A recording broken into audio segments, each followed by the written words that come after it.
sobre o tema de hoje. Quem me segue não anda em trevas. Na verdade, quem segue é Jesus. Não me segue, não, pelo amor de Deus. Não, eu não.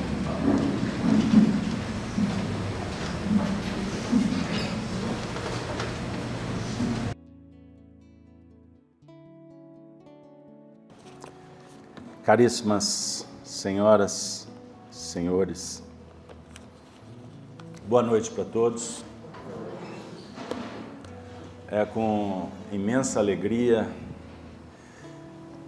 emoções sempre se renovando em revê-los, voltar para a nossa casa querida.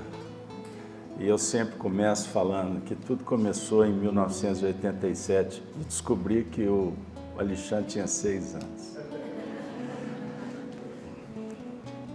Toma benção, hein? Brincadeira.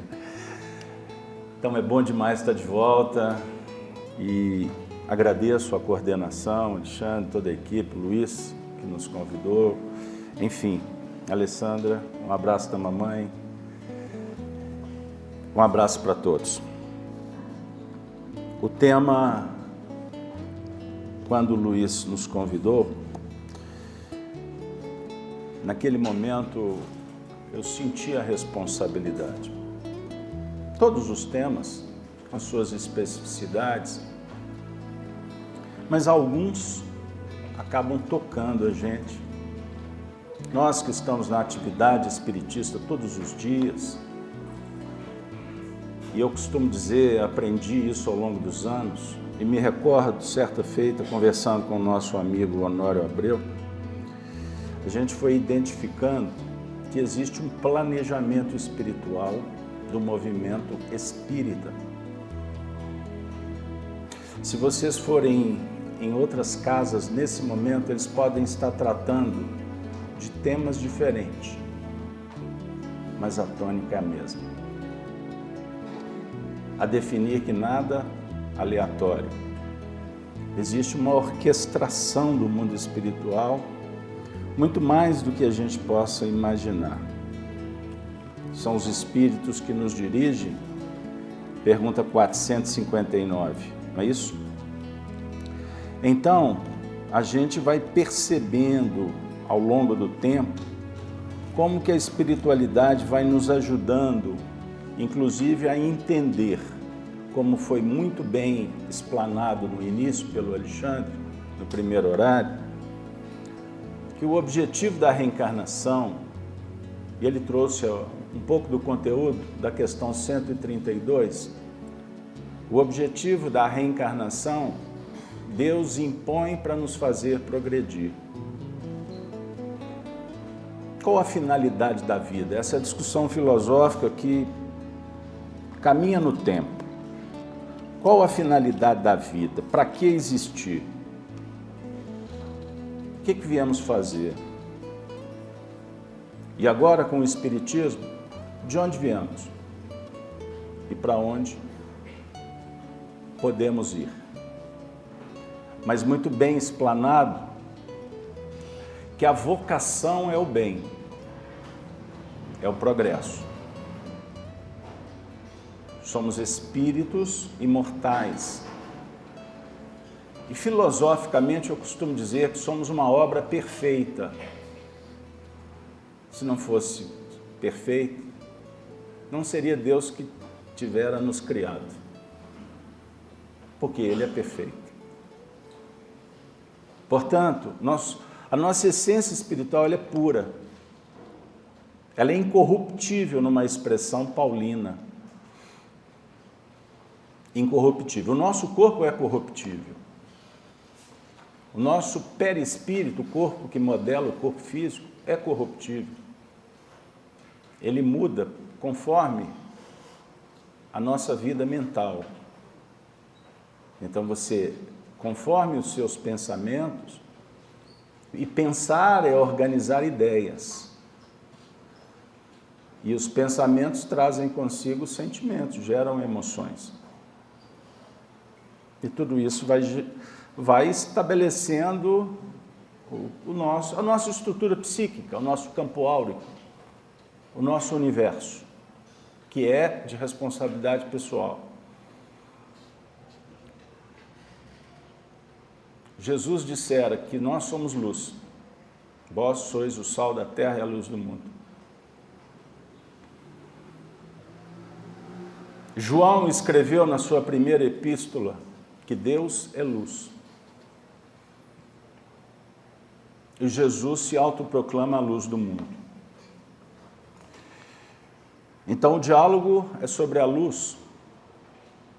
Qual o papel da luz? Nos impressionar a retina para observar os objetos, as coisas. Então eu posso filosoficamente, apoiado na ciência, dizer que a luz é um intermediário. É uma força extraordinária para que a gente identifique as coisas. Sem luz não adianta o espelho. Certinho? Então a luz intermedia. E Jesus se autoproclama luz. Então nós podemos refletir, pensar que ele é o intermediário. O raciocínio está correto. Porque ele mesmo se autoproclamou mestre. Vós me chamais mestre, dizeis bem, porque eu sou. Foi a adjetivação. Foi o único encargo que ele avocou para ele. Mestre. O jovem, quando falou que ele era bom, ele falou assim, não. Bom, por excelência, é o Pai, que está no céu. E eu venho em nome dele. Não venho de mim mesmo. O que fala com vocês aqui não é o meu ego. O que eu expresso é a vontade do Pai, que está nos céus, que está em toda parte, que está aqui dentro. O Pai que é luz, essa luz que motiva, essa luz que encanta, que poetiza, que inspira, essa luz que dá movimento, direção, sentido, essa luz que pulsa. Essa luz também é traduzida em João como amor. Deus é amor. Então nós podemos falar da luz como intermediária, como uma ponte, mas também podemos tratar a luz como alma, como espírito. Esses dois ângulos, por sinal, se conjugam. Extraordinário. E abrem outros conforme as preferências. Toda vez que alguém me convida para falar da luz do mundo, eu não tenho como apagar a história. Porque só existe a história se vivemos uma experiência. Então, quem não tem passado não tem história para contar. Isso é figurado. Eu me recordo de quantas vezes eu assisti a Honório Onofre de Abreu subindo no púlpito, aqui, em muitos lugares pelo Brasil, para tratar desse assunto. Jesus, a luz do mundo. Porque é o cerne, se a gente for pensar bem, é a essência do Evangelho, essa luz. Que pode, como eu disse, ser tratada de vários pontos, filosóficos, científicos, sentimental, psicológico, metafísico, como queiram. Mas o certo é que Moisés, quando vai fazer a descrição, iniciando o livro central, o eixo da evolução espiritual no planeta, é a Bíblia. Na sua composição Antigo e Novo Testamento. A base da evolução. Não tratem apenas como mecanismo das religiões tradicionais, como o cristianismo, o protestantismo, o judaísmo e o islamismo, que são religiões irmãs, que nasceram da mesma árvore, Abraão, que se torna Abraão, o pai das nações. Então, precisamos de verificar, não com os olhos imediatistas dos intelectuais, dos aventureiros, daqueles que opinam sobre história com uma visão superficial ou de profundidade de pires. Porque o assunto é profundo, porque ele não começa com Abraão aqui na terra. Essa história se remonta a outros mundos, porque o planeta Terra recebeu, há dezenas de milhares de anos atrás, centenas de milhões de espíritos que foram trazidos para cá, para esta casa, para implementar a evolução sob o ponto de vista individual, repito, como foi dito no início, cada um se descobrindo, cada um se conhecendo e sendo promovido no sentido da ocasião, da misericórdia, da justiça, para domar a si mesmo e se transformar. Mas ninguém evolui individualmente ou desconectado com a relação com o semelhante. Por isso existe dentro da lei divina um aspecto muito bem explorado pelo Espiritismo, que é a lei de sociedade.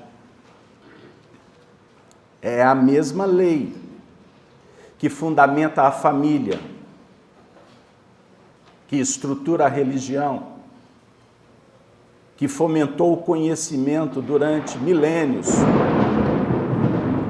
porque a religião foi, sem dúvida alguma, um recurso divino para orientar os povos durante muito tempo. Mas nós queremos tratar principalmente da lei de sociedade no aspecto íntimo, porque para que ela aconteça, é necessário operacionalizar com as virtudes. E o potencial da virtude está em todos nós. Por isso a vocação da perfeição. Só seremos perfeitos se nos desenvolvermos intelecto, moralmente. E o que arregimenta, o que propala, o que potencializa a moral é a prática da virtude. E aí nós temos a oportunidade de nos relacionar, porque com o semelhante eu sou induzido, eu sou inspirado a lançar mão dos recursos que eu tenho dentro, que eu trago de experiências, porque a minha vida não começou no momento da concepção, ela começou quando eu fui criado. A reencarnação começa no ato da concepção. Para o Espiritismo, isto é inegociável. Mudei de assunto, porque fora isso, são narrativas que nos desconectam da realidade natural. Somos infelizes quando nos desarmonizamos intimamente, quando agredimos a natureza, quando, por exemplo, o nosso egoísmo ou sentimentos egóicos criam mecanismos que nos afastam da luz interna, o que gera conflito, ruptura, o chamado pecado contra o Espírito Santo. O Espírito Santo é você. Ele está dentro de você. Ele é um diálogo com essa luz que nós estamos tentando trazer para pertinho, para que ela não fique distante. E a gente continue perambulando sem sentido na vida. Só somos felizes quando amamos, quando praticamos o bem, quando somos virtuosos, éticos, quando somos bondosos, quando abrimos a sensibilidade, a acústica da alma para ouvir uma história, para nos curvarmos diante de um ancião que tem muito para dizer, ou de uma criança que nos faz sentir crianças, e vamos descristalizando aqueles pontos que inibem a percepção espiritual. A criança tem esse papel. Tanto é verdade que quando os intelectuais religiosos, os dogmáticos da ciência, da política, do contexto materialista, arguem Jesus sobre quem é o maior no reino dos céus, qual foi a resposta? Vide o capítulo 18 do Evangelho de Mateus. Ele mandou que trouxesse uma criança e solta, e expõe, compartilha um dos ensinamentos que mexem, que abalam com o tecnicismo, com a arrogância do homem terreno. Quem é o maior no reino dos céus? Foi a pergunta. Ele lança a mão da criança e diz assim: enquanto não vos converterdes e vos tornardes igual a essa criança, não podereis entrar no reino dos céus. Para o bom observador, a pergunta foi quem era o maior. E lançando mão do expediente de um profeta que ele mandou para a terra, que foi Sócrates, que dialogava com a maiêutica, a chamada maiêutica socrática, respondendo perguntas com outra pergunta, ele não responde pergunta, ele atende o indagador, é diferente. Porque nem sempre a pergunta é bem formulada, ou não sabemos nem mesmo de que assunto está sendo tratado. Mas à luz do mundo, o mestre por excelência, ele não está prestando atenção no que tu está falando. Ele olha nos teus olhos e sabe que os olhos são o espelho da alma. Então ele vai de encontro ao fulcro que está irradiando essa luz que você expressa com o teu olhar, com o teu comportamento, com o teu pensamento, com os teus sentimentos. Assim os espíritos se comunicam. Assim você lida com teu filho, com teu marido, com a tua esposa. Assim nós lidamos com as notícias que chegam, com o comportamento, com as práticas, os costumes sociais. A definir que só vê quem tem olhos de ver, só ouve quem tem ouvidos de ouvir.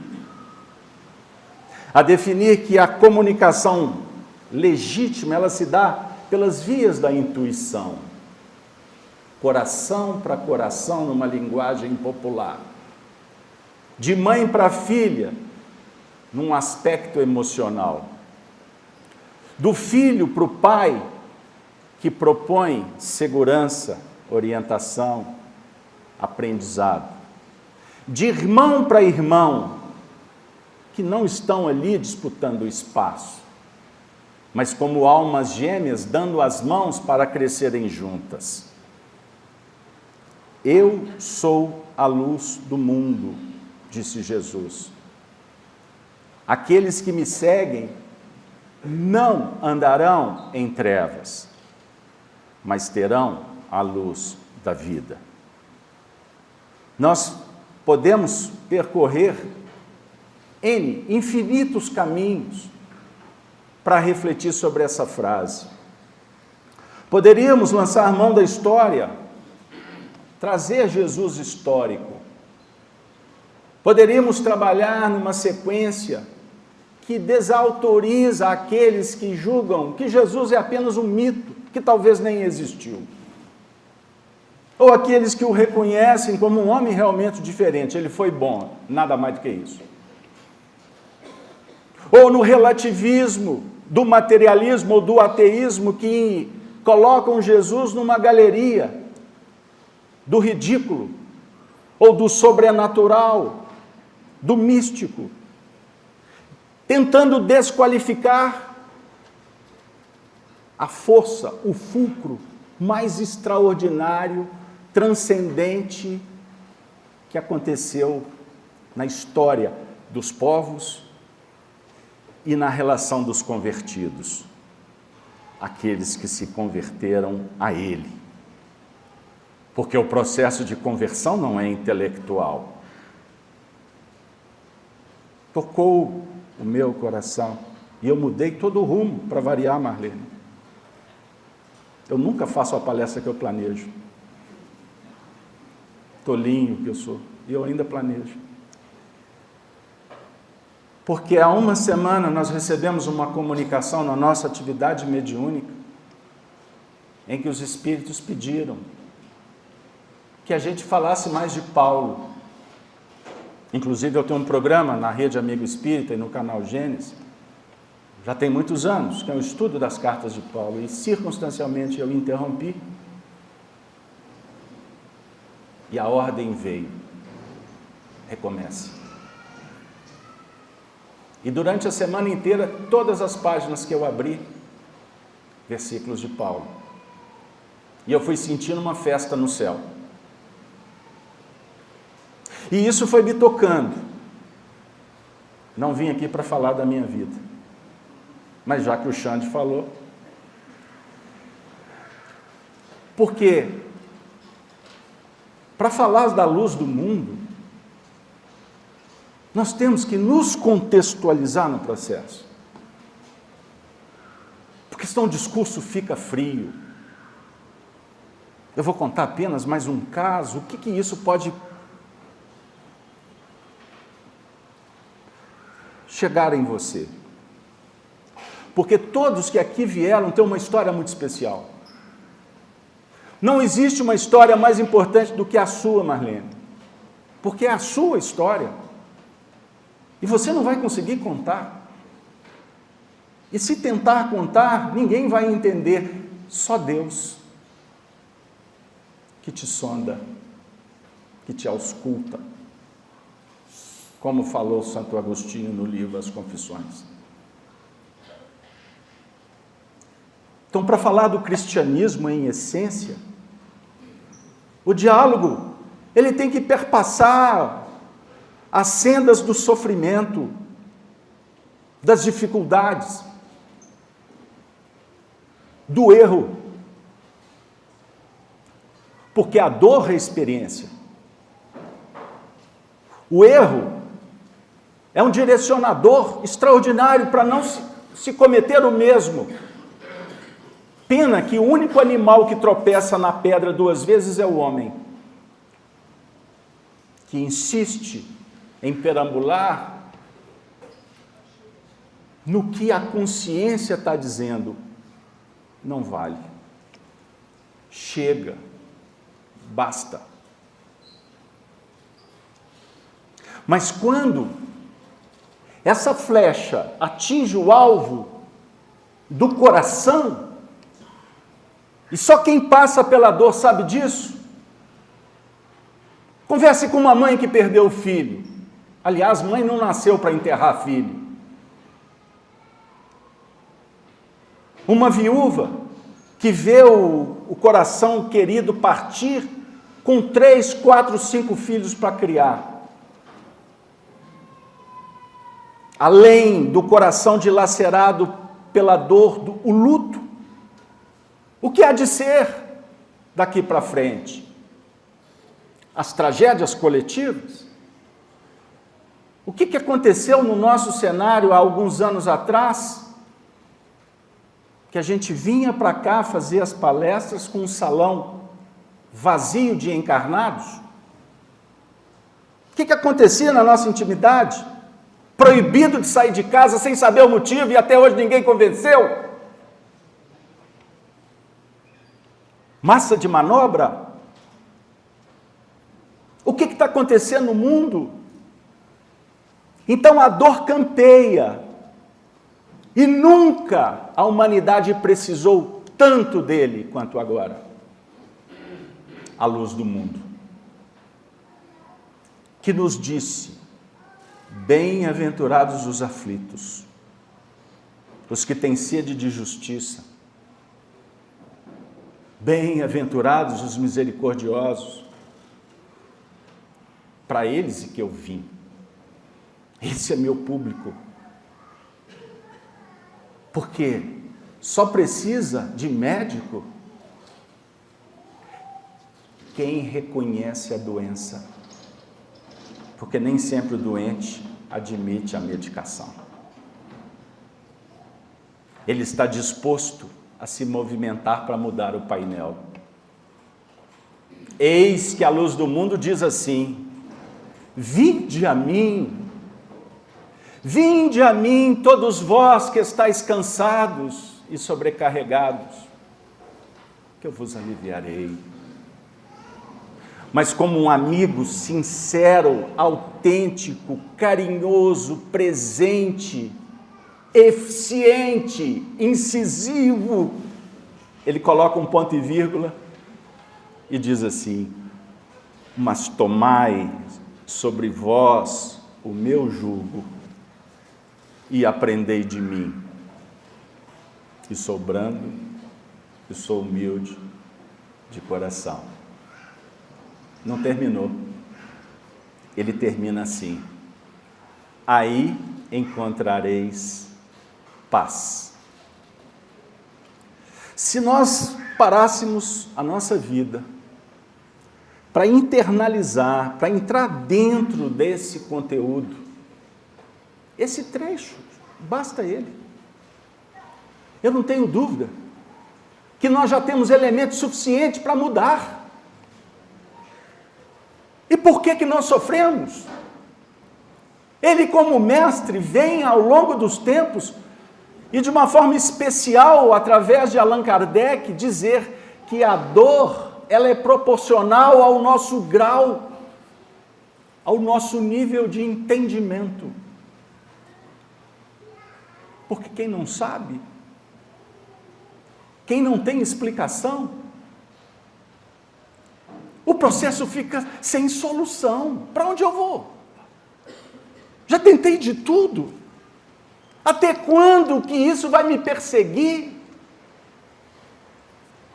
E aí podemos percorrer o cenário íntimo dos conflitos, que alguns nós carregamos desde jovens. O indivíduo já está quase desencarnando e o conflito é o mesmo. Seja porque na circunstância não favoreceu, seja por falta de esforço, mas o conflito está aí. E chega um momento que essa luz, ela chega de uma forma tão sutil, tão carinhosa, tão especial, que é como se ela falasse assim: calma, tem jeito, tem solução. Você nasceu para brilhar. Você não nasceu para morrer de fome. Porque só tem fome quem não brilha a própria luz. Porque a luz é o alimento. E eu estou falando em nível filosófico, psicológico e espiritual. Mas em nível físico, muitas vezes a fome, ela tem um motivo. Aí entra nas pautas das reparações, Alexandre, a definir que nada acontece por acaso. Então, quando nós damos ouvido àquelas soluções imediatas de políticos, de religiosos ortodoxos, ou daquelas pessoas que tentam encontrar uma fórmula especial, mágica, transcendente para resolver, calma. Porque a reencarnação é um processo. A evolução é processual, a definir que existe um projeto, exige etapas, ciclos, momentos específicos. E Jesus não propôs que fizéssemos um curso aprofundado de evolução. Ele falou assim: tem de bom ânimo, eu venci o mundo. E como é que era o mundo que ele viveu? O que os judeus sofriam naquela época da perseguição, especificamente naquele período? Estou me referindo a Jerusalém, Roma. Porque os hebreus são perseguidos por estigma, desde quando eles chegaram na terra. E serão perseguidos até o fim. Quem não entende e comenta, me perdoe, mas não sabem do que estão dizendo. Pode ser o líder, pode ser aquela pessoa que não tem expressão nenhuma na sociedade, mas está fazendo um julgamento completamente equivocado. E o israelense de hoje não significa que é o israelita de ontem, mas os povos têm suas marcas, têm suas tradições, e ninguém reencarna num lugar sem um propósito. Então os espíritos afirmam que você está no lugar certo, na hora certa, com as pessoas certas. Bem-aventurado aqueles que valorizam os reencontros, porque grande percentual das relações estão se repetindo. Portanto, são reencontros. Aí o Emmanuel, que usa do método do trocadilho, diz assim: tomara que o reencontro não se transforme em desencontro, porque só acontece o desencontro quando uma das partes ou ambas se afastam da lei divina, que eu falei há pouco tempo, que é lei da sociedade. Não a sociedade materialista que se locupleta numa relação de peso-medida, de avaliação, de resultado. Vale quanto pesa enquanto está em pé, enquanto dá lucro, enquanto fala na minha cartilha. Assim o egoísta ou o egoísmo se torna a base de relação. Pergunto para você, que talvez tenha idade de ser meu filho. Olha a minha idade, hein? Você presta atenção na qualidade das suas relações? Bem-aventurado és tu. Porque o diversionismo, o materialismo, a cultura de massa, ela nos descola da realidade, incentivando como se a gente vivesse ainda numa época psicodélica dos anos 60, alterando consciência pelo simples prazer ilusório, que pode se dar de várias formas, não só por quimismo, por toxina que é introjetada, mas pela ilusão, pelo aquele imaginário que é bombardeado para que você pense só aquilo que não tem a ver com a sua alma. Quer um exemplo? Chega em casa, vai assistir um filme de guerra e depois durma. E amanhã você me conta qual será a qualidade do seu sono. Imagine uma vida inteira sendo emburrecido naquela caixinha colorida, te dizendo uma série de coisas que você passa a discutir sem saber se é verdade.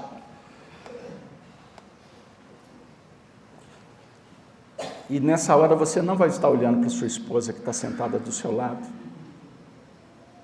para o seu filho que está brincando na sua frente, esperando que o pai conserte o brinquedo. E os anos passam. Os anos passam numa velocidade supersônica. E quando vocês chegarem na minha idade, eu sou da facção dos mais velhos, os cabelos. Já não posso mais descer do ônibus como eu pulava antes. As coisas vão ficando mais difíceis.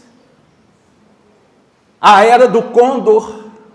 Condor aqui, condor ali, condor em todo lugar. É do pássaro. Aí, Zé Mauro, eu falo assim, os anos passaram. E o que eu fiz da minha vida? Eu que sou espírita, caminhando para 4 décadas, escutando que Jesus é a luz do mundo,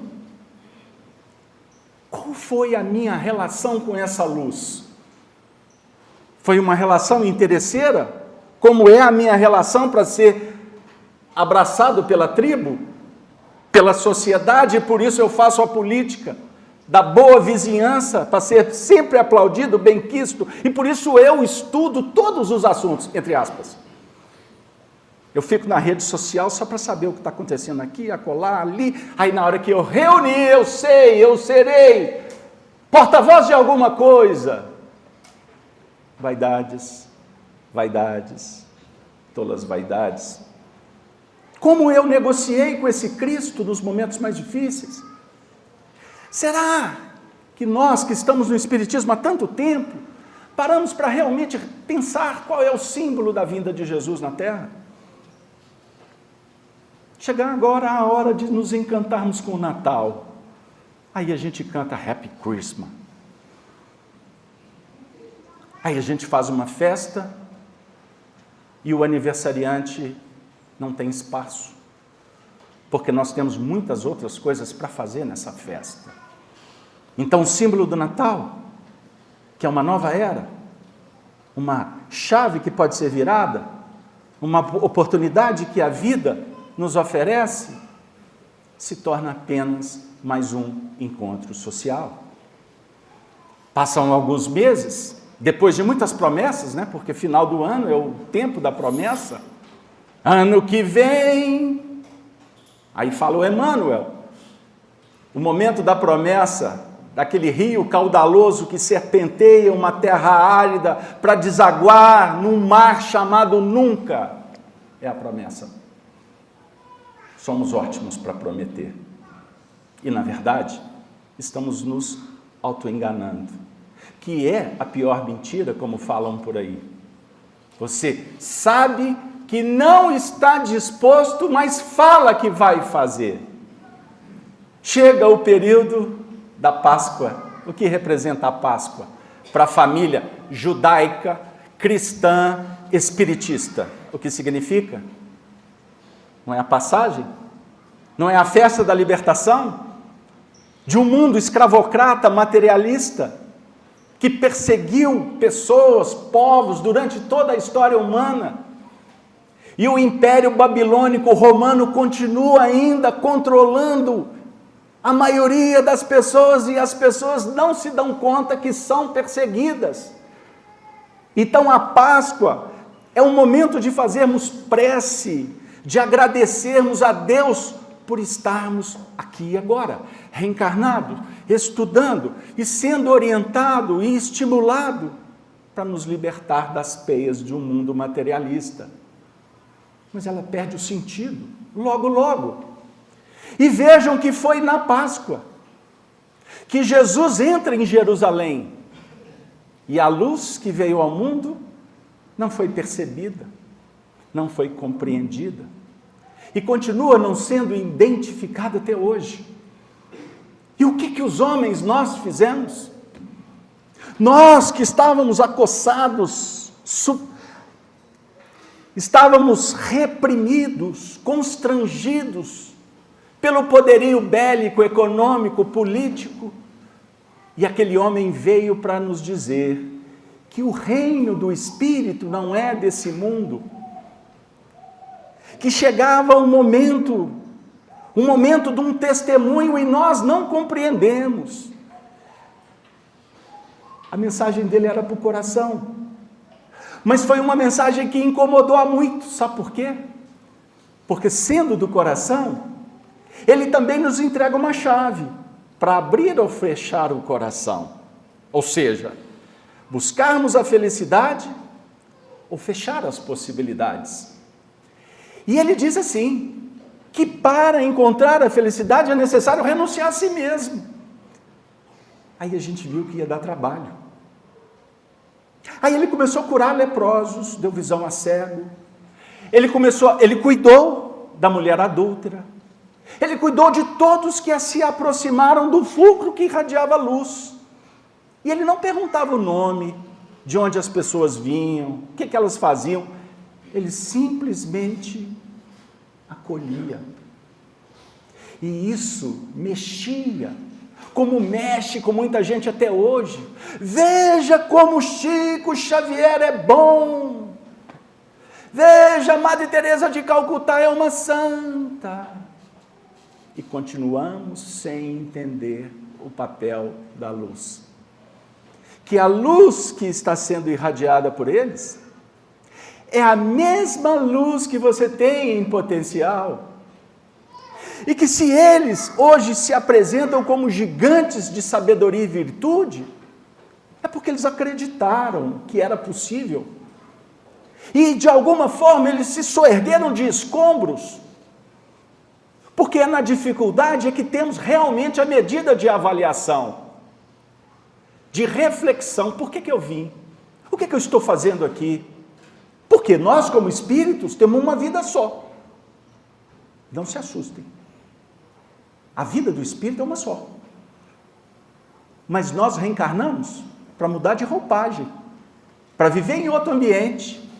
E vamos desencarnar para refletir, para ressignificar e tornar a nascer. Para progredir, para melhorar. Mas não esqueçamos que temos livre-arbítrio.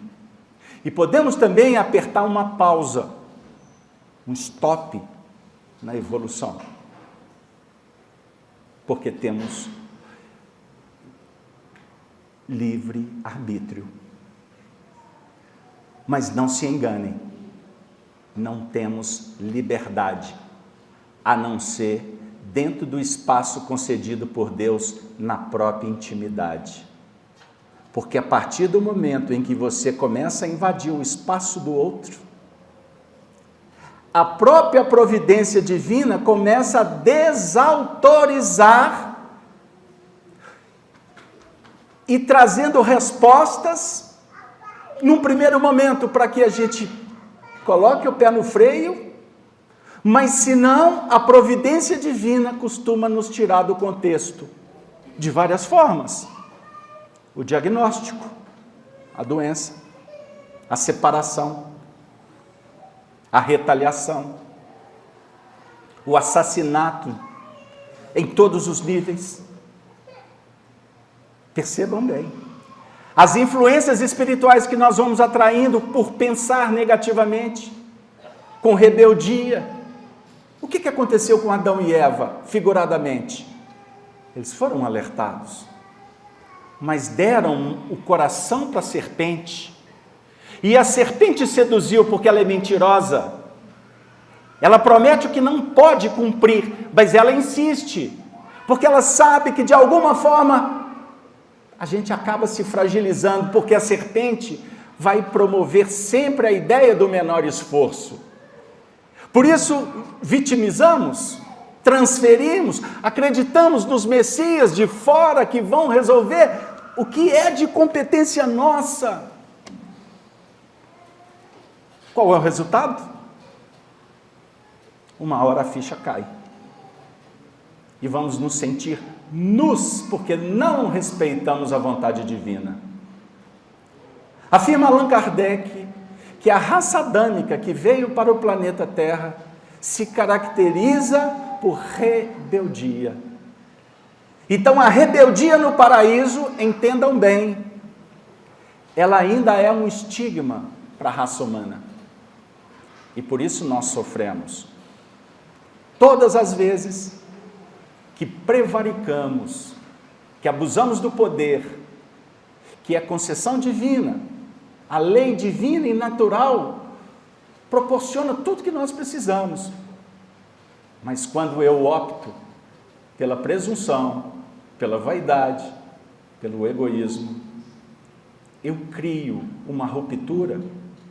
E em determinados momentos o sentimento é como se algo dissesse: isso é imperdoável, porque é uma verdade que surge. Somos nós é que nos tornamos juízes, somos nós é que temos condição de avaliar até que ponto nós exageramos ou fomos omissos. A vida devolve tudo que é nosso. A natureza tira também o que não nos pertence. Jesus disse: bem-aventurados os mansos e os pacíficos. E a doutrina espírita vem dizer: sejam obedientes aos ditames da consciência. Sejam resignados com a vida, com tudo aquilo que você não consegue controlar. Porque pode ser que uma parcela considerável do teu sofrimento é proporcional a essa presunção de querer dominar o outro, o clima, o trânsito, tudo que está fora, que não te compete dominar.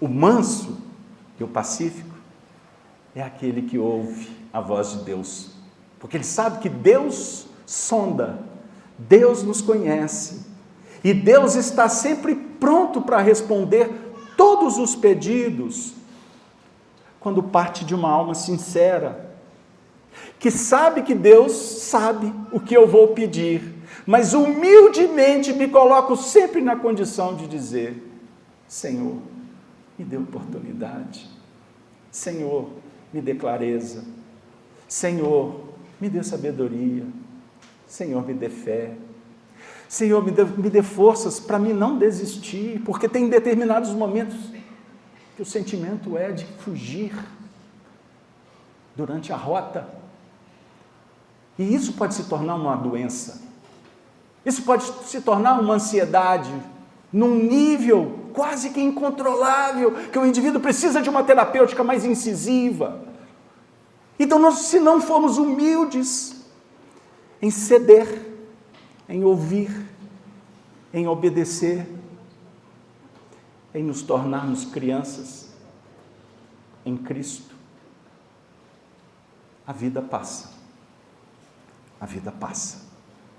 A vida passa numa velocidade tão grande que nós, como espíritas, que dialogamos com os amigos que se vão, e a maior parte deles são sofredores. Porque uma reunião espírita séria não é uma reunião para comunicações, para atender curiosidades. É uma reunião que propõe a caridade. Porque muitos que estão do lado de lá, olha o que eu vou dizer, a maioria na Terra não descobriram qual era a finalidade da vida. E sem saber, viveram fazendo a própria lei. E afirma Paulo: quem não conhece a lei, faz a própria lei e morre com essa lei. Esses espíritos contam a mesma história. Ah, se eu pudesse voltar e alertar para que vocês não cometam os mesmos erros. E esse assunto foi levado para Jesus. E ele disse: mesmo que Abraão, mesmo que Moisés e os profetas retornem do além-túmulo, os homens não vão acreditar, porque eles criaram ídolos. A idolatria é um mal social da atualidade. No momento em que eu vou encerrar a minha singela participação, eu gostaria de convidá-los para refletirem num trecho do Evangelho que vocês vão encontrar no Sermão Profético, Mateus capítulo 24, versículo 11 e 12. E surgirão nos tempos da definição, da grande tribulação, muitos falsos profetas. São os ídolos. E enganarão a muitos. E por se multiplicar a iniquidade, o amor de muitos esfriará. O único dos evangelistas que usou a palavra iniquidade foi Mateus. Sabe o que significa? Substantivo feminino que vai caracterizar uma partícula negativa sem lei. É a chamada anomia. ausência de lei ou de regra, desvio das leis naturais, anarquia, desorganização. O período que nós vivemos, qualquer semelhança, não é mera coincidência. E já em Lucas, no capítulo 21, no verso 25 e 28, o texto diz assim: e haverá sinais no sol e na lua e nas estrelas, e na terra angústia das nações, em perplexidade pelo bramido do mar e das ondas, homens desmaiando de terror, na expectação das coisas que sobrevirão ao mundo, porquanto as virtudes do céu serão abaladas. E então verão vir o Filho do Homem numa nuvem, com poder e grande glória. Ora, quando essas coisas começarem a acontecer, olhai para cima e levantai as vossas cabeças, porque a vossa redenção está próxima. Chegou o período, os sinais dos tempos, esquadrinhado por Allan Kardec, previsto por Jesus, previsto por Paulo, previsto pelos profetas. A iniquidade se ramificou para todos os lados. Estudem, para que não sejamos novamente enganados pela sedução da serpente. Mas não temeis, que o barulho do mal não nos impeça de ouvir o sussurro do bem. Não pensem que o mundo está sem destino, sem orquestração. Pelo contrário, um percentual diminuto é que tem feito muito barulho. E os bons, os mansos, que querem herdar a terra, estão em busca de brilhar a própria luz. O cristão veio para o testemunho da verdade, do amor, da caridade. Que Deus abençoe a todos nós para que tenhamos lucidez e aprendamos a pensar com as próprias ideias, porque quem pensa diferente, faz diferente. E pensar diferente com Jesus, agora é dizer: muito obrigado, muito obrigado. Muito obrigado. Nós aqui te agradecemos, meu amigo, por trazer mais esta noite, compartilhar conosco essas reflexões, chamando a todos nós a esse exame de consciência, refletindo nas nossas atitudes. Bom, estamos chegando ao término